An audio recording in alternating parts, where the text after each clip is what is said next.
আসসালামু আলাইকুম ভিউয়ার্স, আমি চাষি রবি। ভিউয়ার্স, ভ্যাকসিন করার পরও মুরগি মারা যায়, বেশিরভাগ বাচ্চা মুরগি মারা যায়। এখন এই বিষয় নিয়ে আমাকে অনেকে ফোন করছে যে রবিন ভাই, আমরা তো ভ্যাকসিন করছি, এই রোগ কেন হয়, কি কারণে এই রোগটা হয়। আজকে ভাই, এই ভ্যাকসিন করছেন, কি কারণে মারা যাচ্ছে?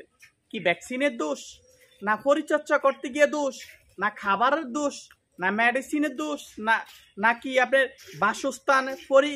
বাসস্থানের দোষ বা আবহাওয়ার দোষ? আজকে এই সুন্দর করে আজকে কথাগুলা বলবো। যদি আমার এই কথাগুলা সুন্দর করে মনোযোগ সহকারে যদি শুনেন, মন থেকে বলবো, ইনশাআল্লাহ আপনি এইখান থেকে কিছু শিখতে পারছেন। যত বছরই খামার করছেন বা না করছেন, এন থেকে শিখবেন। তো ভিউয়ার্স, যারা নতুন উদ্যোক্তা বা যারা নতুন খামারি বা মা বোন এই নতুন করে পালার একটা আগ্রহ জাগছে বা পালার চেষ্টা করতেছে, তো এদেরই ভুলটা হয়। যারা বড় বড় খামারি একদম কমই ভুল হয়। তো ইনশাল্লাহ এই ভিডিওটা যদি সম্পূর্ণ দেখেন, ইনশাল্লাহ আপনি কিছু বুঝতে পারবেন, শিখতে পারবেন।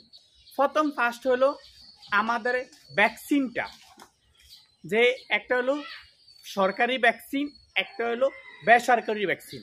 যদি আপনি বেসরকারি ভ্যাকসিনগুলো দেন, আপনার সাথে সাথে যেই লোকে আপনাকে ভ্যাকসিনটা দিবে, সাথে সাথে ভ্যাকসিনটা ধরে কইব এটা ডেট অমুক অমুক সময় অমুক, এটা বলে দিবে। আবার সরকারি ভ্যাকসিনের সময় অনেক সময় দেখবেন কভারটা নাই, একদম শিশিটা মানে থাকে।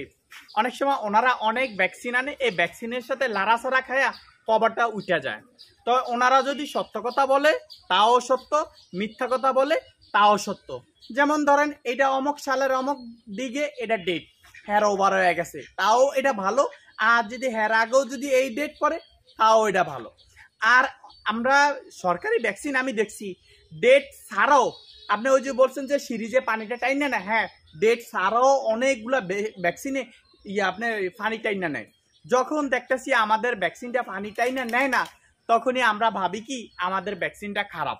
এইটা আমরা নিজেরা পান্তি করি বা আমরা নিজেরা বুঝি। কিন্তু না ভাই, একটা ডেট আছে, ডেটটা আপনি দেখে নিতে হবে। আরেকটা কথা হলো কি, আপনি ভ্যাকসিনটা প্রয়োগ যে করবেন কিভাবে, এইটা আপনি একটু শিখে নিতে হবে। এই শিখে নিতে হবে। যদি আমি মৌখিক বলি তো অনেক বড় হয়ে যায়। আপনি ভ্যাকসিনটা আনবেন একটা কাগজ পেঁচিয়া, বরফের ভিতরে, ফ্লাক্সের ভিতরে আনবেন। সকালবেলা আবহাওয়া ঠান্ডা থাকে এই অবস্থা দিবেন। মুরগি যেন অসুস্থ না থাকে এই অবস্থা দিবেন। আর যদি অসুস্থ হয় তাহলে আপনি ভ্যাকসিন দিবেন না, আগে সুস্থ করবেন তারপর ভ্যাকসিন দিবেন। ভ্যাকসিন দেওয়ার পরে আপনি কখনো জীবাণুনাশক স্প্রে ব্যবহার করতে পারবেন না 3 দিন। তারপরে আপনি কোনো অ্যান্টিবায়োটিক ব্যবহার করতে পারবেন না কোনো 7 দিন। এরকম কিছু রুলস আছে। এই রুলসগুলা যদি আপনি মানেন টানেন, তাহলে আপনি ভাববেন, আপনি নিজে ভাববেন আপনি ভ্যাকসিনগুলো সঠিক মতো প্রয়োগ হয়েছে। আর আরেকটা কথা হলো কি, যেমন আমরা ভ্যাকসিনগুলো ব্যবহার করে কিছু পানি থাকে। যেমন আপনি 100 মুরগির ভ্যাকসিন আনছেন, তারপরে আপনার 10টা মুরগি দিচ্ছেন, 20টা মুরগি বা 50টা মুরগি দিচ্ছেন, আরও 50টা মুরগির ভ্যাকসিন রয়ে গেছে। তাইলে আপনি কি করবেন, ওই অমুক জায়গায় ফালাবেন, পানিতে ফালাবেন বা আপনার বাড়ির পাশে ফালাবেন। এই ভ্যাকসিনটা হলো একটা জীবাণু। তো এই জীবাণুটা যখন ভালো জীবাণুর কাছে যদি পড়ে, ওই ভ্যাকসিনের জীবাণুটা সে ভালো হয়ে যায়।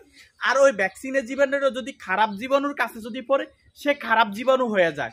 এটা দিয়ে বুঝাই, ধরেন আপনি ভ্যাকসিনটা একটা নোংরা জায়গাটা ডাস্টবিনে ফালাইছেন, একটু পানি ফালাইছেন বা ভ্যাকসিনের বোতলটা ফালাইছেন, তো ওইখানে ডাস্টবিনের থেকে সে খারাপ জীবাণু হয়। তো ওই খারাপ জীবাণুর সাথে ওই ভ্যাকসিনটাও খারাপ হয়ে যায়। তো খারাপ হয়ে সে হাহাকার থাকে। তো ওই নোংরা জায়গা যদি আপনার একটা মুরগি যায়, তাহলে ওই মুরগির পায়ের দ্বারা, আর যদি ঠোঁটে লয় তো ঠোঁটে, বা খাওয়ার দ্বারা যদি হয় তার খাইলো, সে 2 দিন 3 দিন পরে অসুস্থ ফিল করবো। তো অসুস্থতা ফিল করার সাথে সাথে তার পায়খানা হয়ে যাব একটা জীবাণু। তো জীবাণু আপনি কি করবেন, এইটা একটু হালকা একটু লক্ষণ দেখছেন, লক্ষণ দেখে আপনি একটা অ্যান্টিবায়োটিক ব্যবহার করছেন।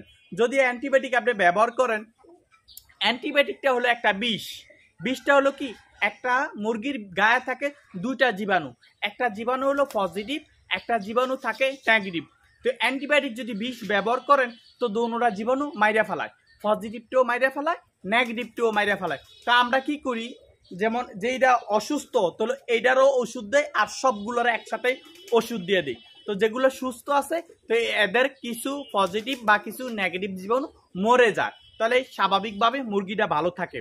আবার যেটা অসুস্থ রয়ে গেছে সেটা যদি মরেও যায়, তার পায়খানা ড্রপিং করছে বা তার হাঁচির দ্বারা বা তার গায়ের দ্বারা ওই জীবাণুটা আশেপাশে ছড়িয়ে যায়। তো ওই ছড়ার সাথে সাথে সে আবার নতুন করে ব্যাকটেরিয়া বা খারাপ জীবাণু সকল মুরগির অ্যাটাক করে।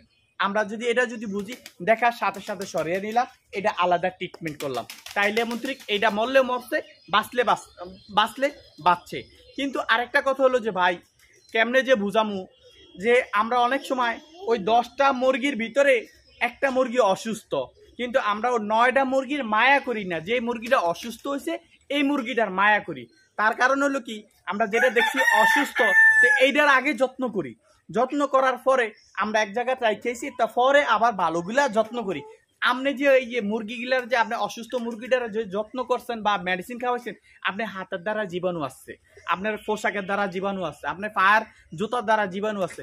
তো আপনি ওই অসুস্থটারে যে ট্রিটমেন্ট দিয়া যে এটা ভালোগুলার চিকিৎসা করবেন বা ভালোগুলারে খেজমত করবেন, ওই খারাপ জীবাণুগুলো আপনি ভালোগুলারে দিতেছেন, তো দেখবেন 2-4 দিন পর দেখবেন এটারও হয়ে গেছে। এরকম ভুল হতে পারে। তাহলে এখন কি করতে হবে, আগে আপনি ভালো যেগুলো আছে এগুলো আপনি নিজে একটু পরিষ্কার করে বা যত্ন করবেন, আর না হলে আরেকজন লোকে করব, আর না হলে যেটা অসুস্থ আছে এইটা আপনি সুস্থগুলা কমপ্লিট খেজমত করে পরে আপনি ওই যেটা অসুস্থ ওই মুরগিটারে আপনি ট্রিটমেন্ট দিতে পারেন। এইটার থেকেও আপনি সরাসরি হতে পারে।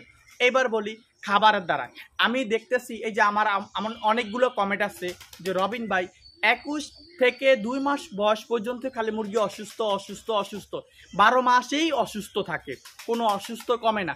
তবে আমি দুইটার দিকেই, এই দুইটা জিনিসে আমি ফলো করি।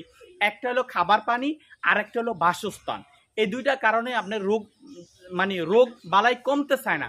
খাবারটা কি, খাবারটা হলো যেই খাবারটা দেন, এক হলো গুঁড়া খাবার বা যেই ধরনের আপনার এলাকায় খাবার, ওই খাবারটা মনে হয় মেদ নাই এরকম হতে পারে, খাবারটা দুর্গন্ধ এরকম হতে পারে, খাবারটা ভালো কোম্পানির না এরকম হতে পারে, ভালো ধরনের খাবার না এরকম হতে পারে।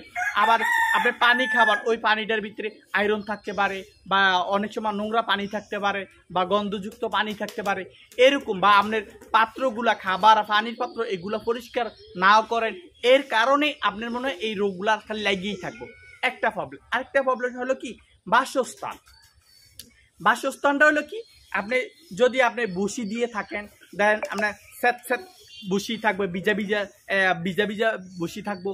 যদি আপনি মাটিতে যদি রাখেন তাহলে মাটিটা একটু হালকা ভিজা ভিজা থাকবো, আর নাহলে যদি বালু দিয়ে যদি রাখেন তো বালুটাও হালকা ভিজা ভিজা থাকবে। এক কথা ভিজা, বা একটা হলো অ্যামোনিয়া গ্যাস, মানে একটু দুর্গন্ধ, আপনি ঢুকছেন আপনার কাছে নিজে একটা গন্ধ পাইছেন, বা আপনার চোখ জ্বলতেছে এরকম, বা চোখ জ্বলা এটা হলো অনেক হাই অ্যামোনিয়া হলে।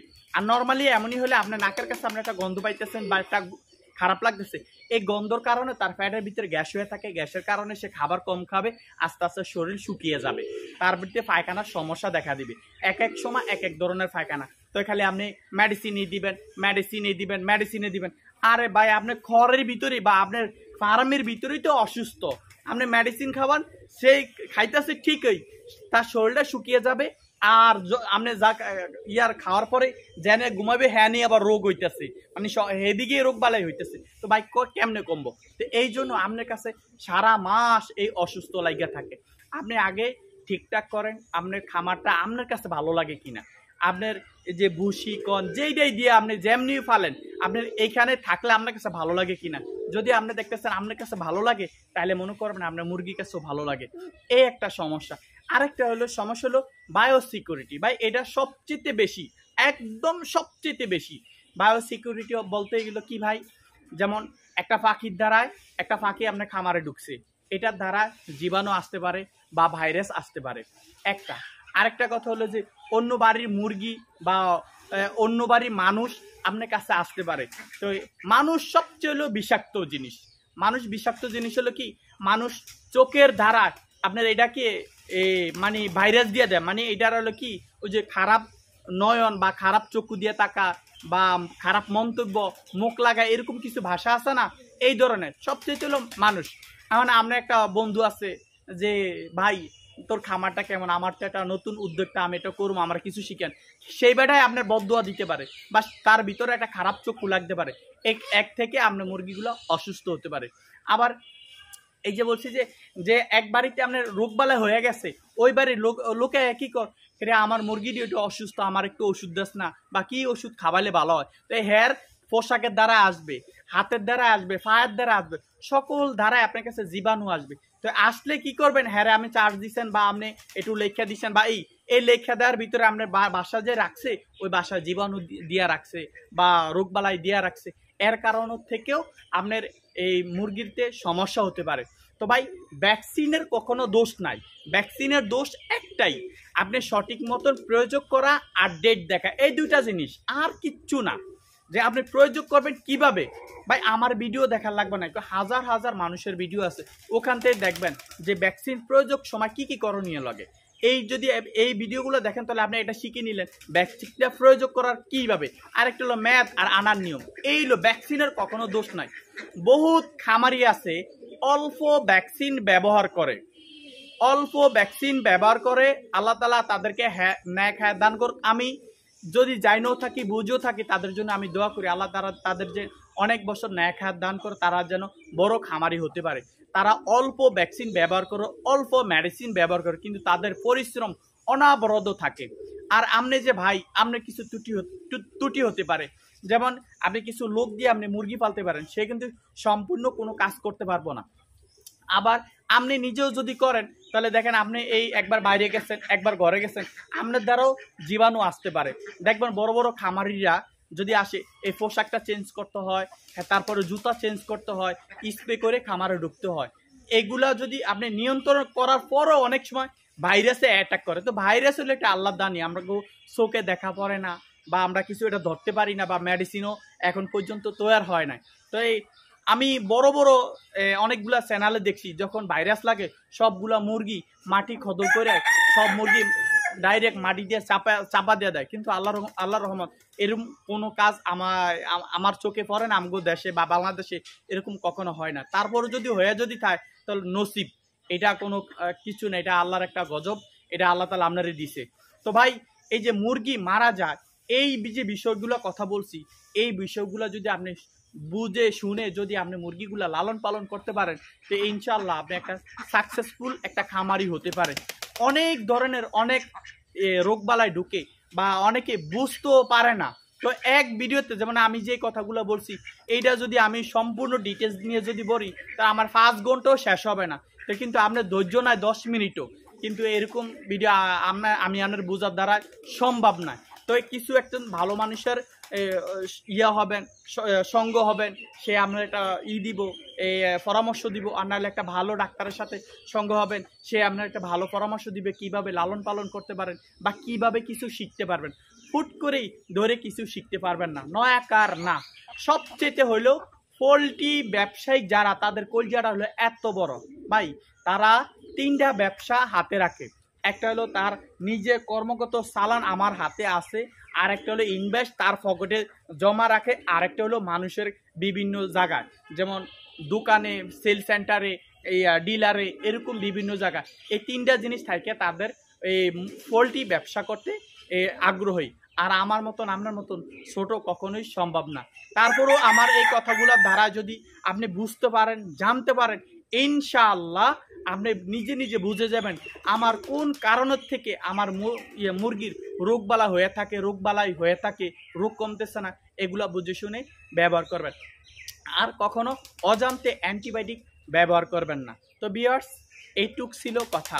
এই কথার দ্বারা যদি আপনাদের ভালো লাগে, বোঝার দ্বারা ভালো লাগে, তো রবিন ভাইয়ের একটা লাইক দিবেন, আর কমেন্ট করবেন কি কি চান, কি কি জানতে চান, ওই বিষয় নিয়ে আমি আপনার প্রতিবেদন করবো, ইনশাআল্লাহ আপনি বুঝতে পারবেন।